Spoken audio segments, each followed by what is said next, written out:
Overnight in Kenosha, 4 people shot, including 2 victims fatally wounded at Las Margaritas by CBS 58 Newsroom. This was originally published on September 18th, 2022 for CBS58.com.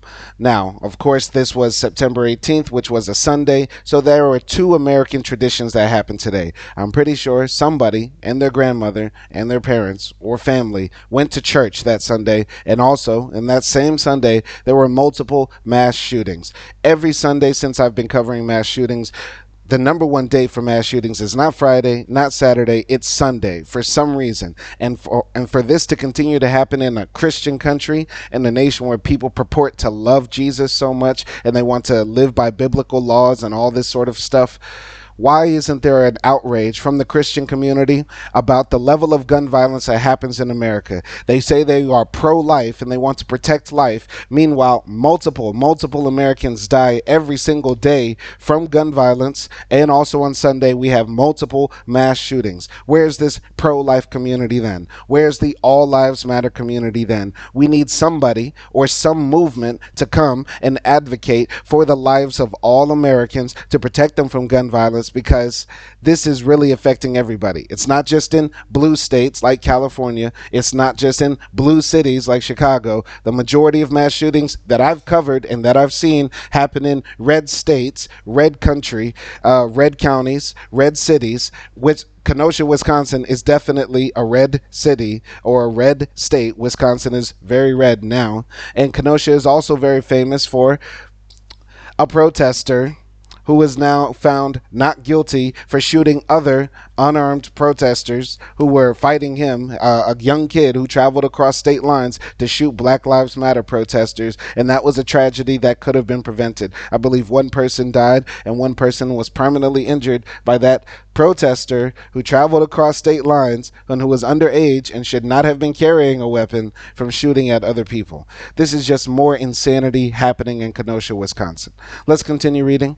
The Kenosha Police Department is investigating a scene where 4 people were shot, 2 fatally, at Las Margaritas near 23rd Avenue and Roosevelt Rd at around 2 a.m. on Sunday, September 18th. I've never been to Kenosha, Wisconsin, and I don't have plans. Pardon, I'm not trying to offend the people of Kenosha, but America as a whole is unsafe, and I will probably never return to live there again permanently.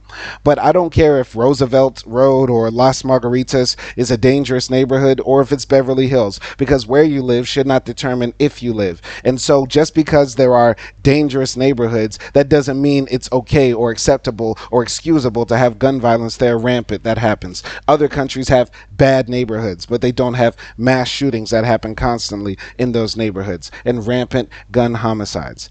Neighbors who didn't want to go on camera Saturday morning said when things like that happened at Las Margaritas happen these days. Neighbors who didn't want to go on camera Saturday morning said when things like that happened at Las Margaritas happen these days, they don't even bother calling 911 because they know someone probably already has. They say they just want the violence to stop. That was a confusing paragraph, so that's why I read it over again. Bear with me. Every time I read these articles, there are multiple typos, misspellings, and that sort of thing. If you don't believe me, check out my other videos. I'm not saying check out my other videos to promote my channel. I'm not trying to gain clout off of violence or death, but I'm trying to make a point here. Multiple articles are written about mass shootings every day in America, and the audacity of these websites to publish these articles about national tragedies and have typos, misspelling, grammar mistakes, and that sort of thing. Maybe I'm turning into a Nazi because of my English teaching background, but it's unacceptable. You wouldn't want there to be grammar and spelling mistakes in a text about your dead grandmother, or a text about, a car crash with 20 kids in a school bus, right? Or about Uvalde or Buffalo, etc. How can we allow grammar mistakes in regular text about the constant mass shootings that happen every day? There have been over 570 plus mass shootings in 2022 alone. This is a national tragedy every time it happens, and we don't need to minimize it or mitigate it by saying, well, this is just a story that will be local news and nobody will really read about it or care about it. I care, and you should care as well.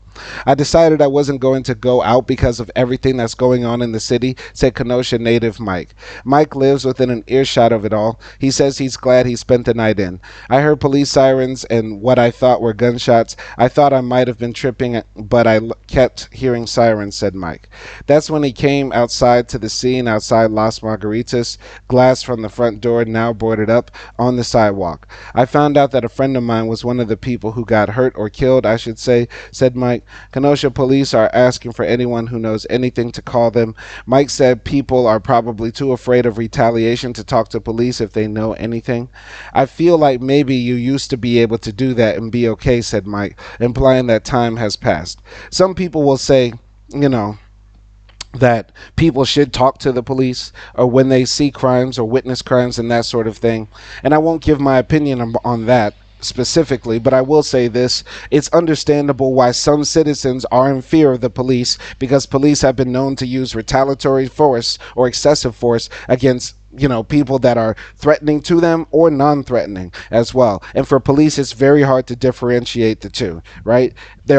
People are also not talking to the police because they fear repercussions in their neighborhood. But both of these situations had two things in common. The police are fearing the citizens because they believe citizens could have arms, and reasonably so. So therefore, police are more likely to interact with citizens in a violent or aggressive way. Meanwhile, at the same time, people are scared to go to the police and talk to their leaders about the crime that's happening in their neighborhood because the criminals in their neighborhood have guns. Therefore, they can't go to the police because the police might think they have guns, or the police might not believe them because of historic biases and social and racial biases against the people who are coming, right? And also there in the community, the people face retaliation from people who are armed and could use deadly force against them very, very easily. So in both cases, the gun causes this sort of mistrust to happen. We need to make it stop.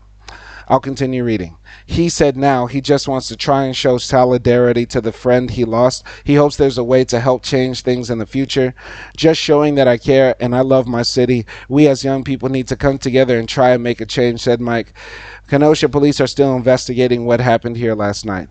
Officers in the area say they heard the shots and multiple 911 calls were received. Police say the two victims remain hospitalized. According to KPD, specific victim information is not being released at this time. Kenosha police say the investigation is very active and ongoing, and at this time no suspects are in custody. Contributions to this story also made by Frank Healy. So the young person said that they need to make a change. Young people have been saying this all over the country every year. Every time there's a mass shooting or a national tragedy related to guns, there's this message that, we need to make a change. We need to make a change. We need to do something. And most of the time it stops at the rhetoric, or it stops at legislation at the state level, because getting anything passed on the federal level related to guns is nearly impossible as long as the gun manufacturers and those special interest groups continue to lobby the politicians to keep them in their back pocket to make sure more and more Americans buy guns, because it's big business. But I'll say this: the change will come when people actually fight back against this ideology and this mindset that tells us that guns are necessary for a safe and democratic society. It's not. It's the biggest lie that Americans have been ever told. It's all propaganda. Literally, go across the border to Canada, go across the pond to the UK or France or Germany or etc. in those countries, and look at their societies compared to ours. It's night and day difference. How come China, a country of over 1 billion people, can have 0 mass shootings in 2022? Meanwhile, in the United States, with less than half the population of China, we have over 570 mass shootings in 2022 alone, and we will soon be at 1,000 mass shootings in 1 year. That's insane. That's really insane. And it's embarrassing. We need to stop it. We need to change. We can make a safer society. My name is Simon Hill. Abolish the Second Amendment.